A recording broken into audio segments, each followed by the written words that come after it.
Thank you, Tom. Thank you, everyone, for being here. Looks like we're on the start. It's going to be a lovely weekend in the Northwest.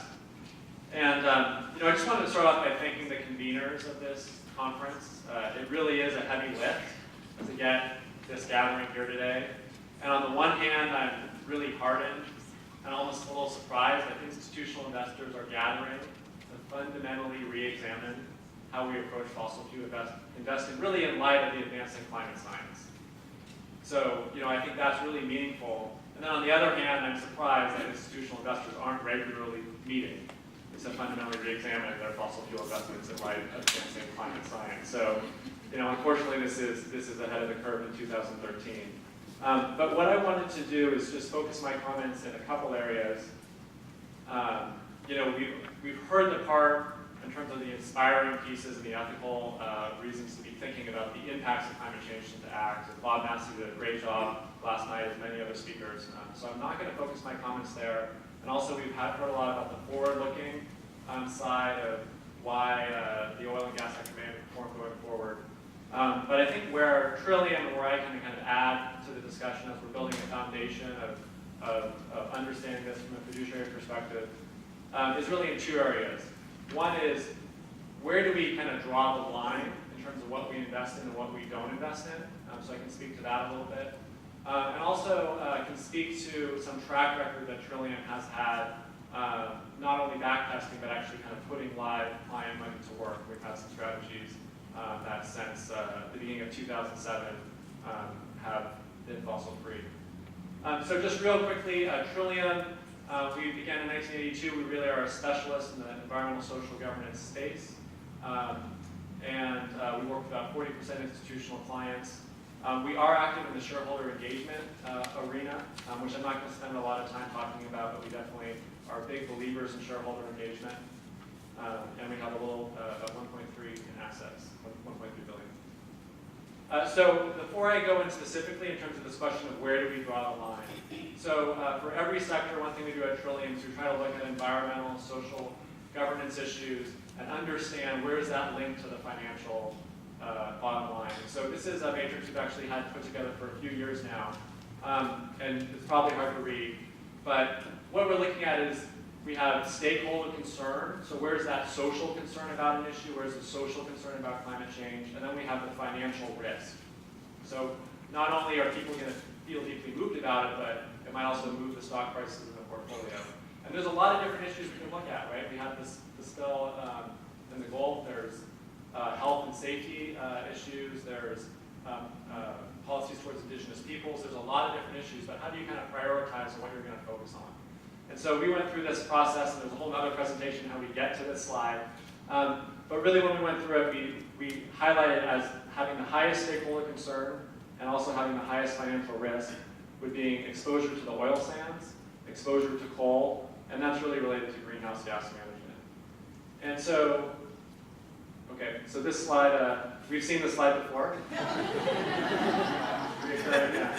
Sorry to steal your material there. What essentially it shows was a study of the greenhouse gas intensity of different specific sources of oil. So oil from Nigeria, oil from all different parts of the world, and also natural gas and different things. But what you can really see in terms of the very highest carbon intensity, three sources really stick out. And that's really bitumen, which is really a type of tar sands, the conventional tar sands, and also coal, right? So one thing you would look at is if you're concerned about climate, you are the most concerned about coal and the tar sands. And so this is really a segue into kind of the three different areas where we've drawn the line. So we had clients that, again, came to us in kind of 2005 and 2006 and were worried about climate. You'll hear from Green Century in a moment. They're actually one of the first ones that came to us in 2005 to have a fossil fuel-free balance fund. But we had a variety of other advisors and clients interested. And so we kind of had essentially three approaches, and I say this is kind of like the Goldilocks, right? Too hot, too cold, just right. Different investors are going to choose it differently. So one approach was really to just focus on those very highest carbon emitters. So we have a strategy, All Cap Core, which avoids the tar sands and it avoids coal, right? So that's really that focus. And this is something that we have seen now in the recent discussion come up a bit. So Jeremy Grantham at GMO was interviewed this summer saying he's looking very seriously about divesting GMO out of coal and the tar sands. So it wouldn't be the full divestment of the 200 list that 350 has been called for, but significant. And in San Francisco State University committed to divestment, and over that taking a 5-year time period, but in that announcement they also announced an immediate divestment from coal and tar sands.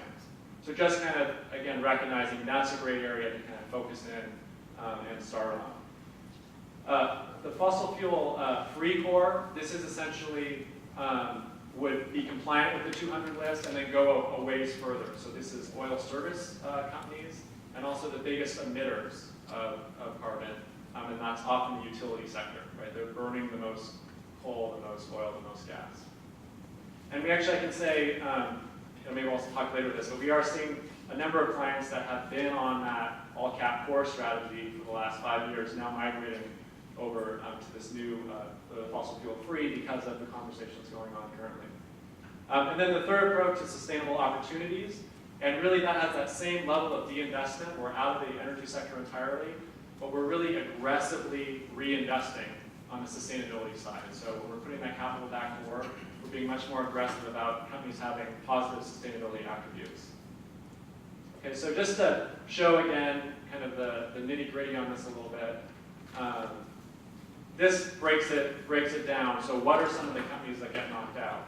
Now, if you knock out tar sands and coal, you get about halfway on that 200 list, right? So if you're looking at public equities, the S&P 500 is about 8% is invested in companies that are on that list. You're going to get at least 4% out if you just divest from companies operating in tar sands and coal. So Exxon, ConocoPhillips, Chevron, they would all be out. So again, Peabody would be knocked out from all these strategies. Now, if you were going to allow energy companies that are producing oil and they're doing gas, but that they aren't in the tar sand, aren't doing coal, Hess is an example of an integrated oil company. That, depending again where you draw the line. There's other companies like National Oil Well Varco. They don't have any oil or gas reserves, but they specialize in helping companies with reserves get that oil out of the ground. So one question you would want to ask is, what does it make sense to invest in the National Oil Well Varco if we're making all these forward-looking arguments we've been making? But there's other parts of the energy kind of food chain, right? Other than folks with reserves. So you've got pipeline companies, that's Spectra Energy, National Grid, is a utility that burns a lot of gas.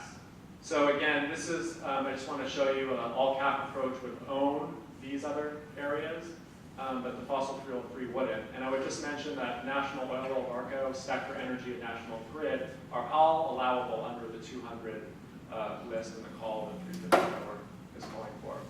Now just to give you a sense on that, sustainable opportunities and aggressive reinvestment. And this is, we can talk a lot about reinvestment and how it's kind of right on topic or a little far afield, but 3M is a company that we wouldn't invest in sustainable opportunities because we look at its business segments and we don't see a product or an emphasis on something that's really going to address the sustainability challenge. Right? So for that portfolio, we say we won't own it, it's not addressing the sustainability challenge. Right? So kind of how far you want to go. ABB is a company we own across the board because they're doing great things and making the smart grid smarter and take renewables. Okay, so moving right along, what I'm really going to do is just talk about a little different than some of the, again, the white papers we saw, very sophisticated and much more detailed in terms of looking at the back test, but there is client assets behind these different portfolios. So between the all-cap, fossil free, and sustainable opportunities, we have just about $400 million under management, and I've got GIPS certified, GIPS compliant and verified performance for those strategies. So what you can see is on the tracking error side, we're an active manager, right? So you've heard people say, we've been seeing these really tiny tracking errors.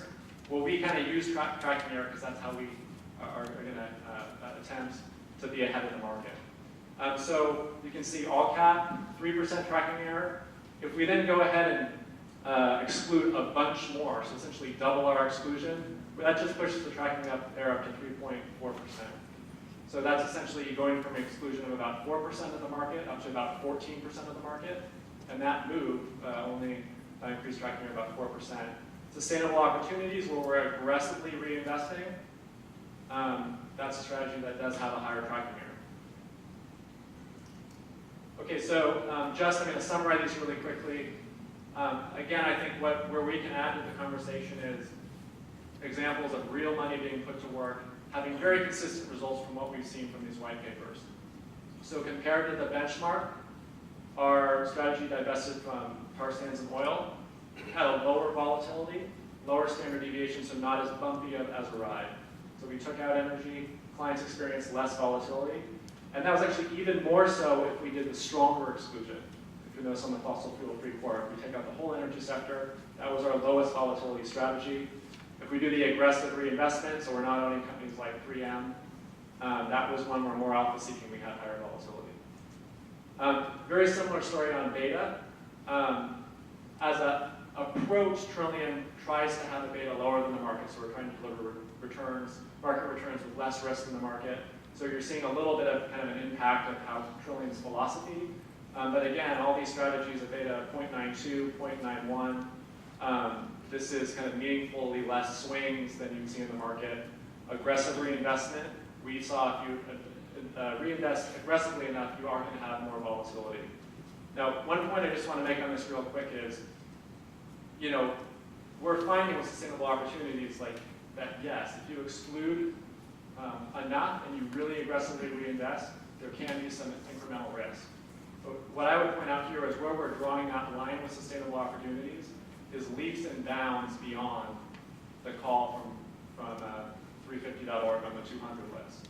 So, from our experience, I would say is that it's a very reasonable call that to divest from the 200 list. And then if you are going to have incremental risk, it would be if you went considerably further than that call.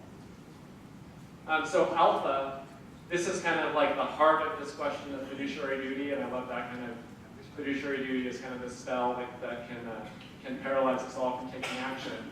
But when you look at the legal structure around fiduciary duty, the Calvert letter, the Department of Labor letter, really they say is you can consider these environmental social characteristics as long as the investment you pursue has similar risk-return characteristics and payoffs from other comparable investments. And so alpha is the best way to kind of summarize that. Alpha looks at the risk-return payoff. If you have alpha of 0, it's the same as the benchmark. If it's better, then that's a better risk-return characteristic than your alternative. Now, all these figures I've shown you are net fees, so you're seeing investment fees coming out of that. But you'll notice our strategy that was divestment from tar sands and oil had alpha, so fiduciary standard, again, looking back testing, that would say that would be a fiduciary non-issue. Fossil fuel free has a 0 alpha, which means it has the exact same risk-return characteristics as the S&P 1500. Again, that would meet fiduciary duty. If you looked at these numbers before fees, you would have a positive alpha for that fossil fuel-free strategy. And sustainable opportunities, our experience, again, over the last 5 years, was a slight negative alpha. So what that is saying is you really do need to have that positive forward-looking argument, why the future might be a little bit different than the past if you're going to really aggressively reinvest. Okay, this is a little busy, but it essentially just shows performance for the last year, 3 year, 5 years compared to the benchmark. And again, what you see is very comparable returns, and this is all net of fees. And it's a bar chart of performance, not a line chart. So there's something new to add. Okay, so I'm just going to flash through this. This shows it kind of on a strategy by strategy basis. What we can see is our since inception, since 2007. You can see both gross and net ahead of the market. For our all cap for fossil fuel free, gross ahead of the market, and net exactly the same. And then the sustainable opportunities, what's the cost of the aggressive reinvestment? Well, gross is 10.3% versus 10.4% on the S&P. Okay, so a little bit of incremental risk, essentially the same return. I've got copies of this, and obviously you can email me if you really wanted to dig into all this. And the very last point I'm going to make is a little bit of a side point, but it hasn't been brought up. And I was the energy sector analyst at Trillium for 4 years, so I've dug into this.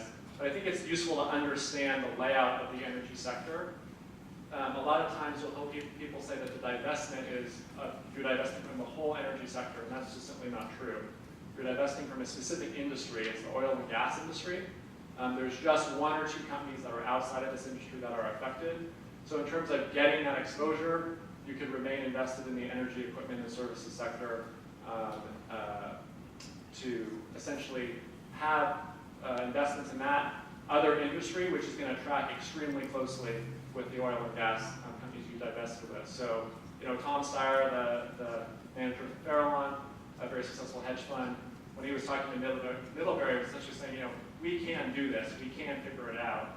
And I do generally believe that if there's the willingness to take action, that the folks in the financial community can figure out how to do this in a risk-adjusted way that's very competitive and not a risk. So with that, I'm going to turn it over to Leslie to speak a bit about